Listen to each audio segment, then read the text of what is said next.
నమస్తే అన్న, అందరికీ నమస్కారం.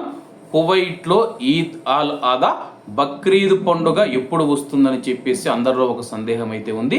దీనికి సంబంధించి ఖగోళ గణనాల ఆధారంగా ఈద్ ఆల్ అదా మే 27, 2026వ తేదీన వస్తుందని చెప్పేసి కువైట్ ఖగోళ సొసైటీ డైరెక్టర్ల బోర్డు చైర్మన్ అదెల్ ఆల్ సాదూన్ గారు ప్రకటించారు. మే 16వ తేదీ రాత్రి 11 గంటలకు చంద్రుడు సూర్యునితో సంయోగంలో ఉంటాడని, అయితే సూర్యాస్తమయానికి ముందే చంద్రుడు అస్తమించడం వల్ల ఆ సాయంత్రం జూల్ హిజ్జా నెలవంక కనిపించదని చెప్పేసి ఆల్ సాదూన్ గారు వివరించారు. అయినప్పటికీ మే 17వ తేదీ సాయంత్రం నెలవంక కంటితో స్పష్టంగా కనిపిస్తుందని ఆయన తెలిపారు. దీని ప్రకారం జూల్ హిజ్జా మాసం మొదటి రోజు మే 18వ తేదీన వస్తుందని అంచనా. ఆరాఫా దినం మే 26వ తేదీన వస్తుంది. ఖగోళ శాస్త్ర ప్రకారం మరుసటి రోజైన మే 27వ తేదీన ఈద్ ఆల్ అదా ప్రారంభమవుతుందని చెప్పి ఆయన అంచనా వేశారు.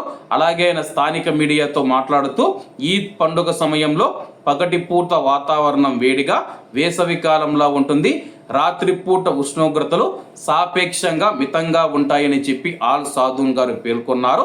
సంబంధిత అధికారులు చంద్రుడిని చూడడాన్ని బట్టి ఈద్ ఆల్ అదా అధికారిక తేదీ నిర్ధారిస్తారని గమనించాల్సి ఉంటుంది.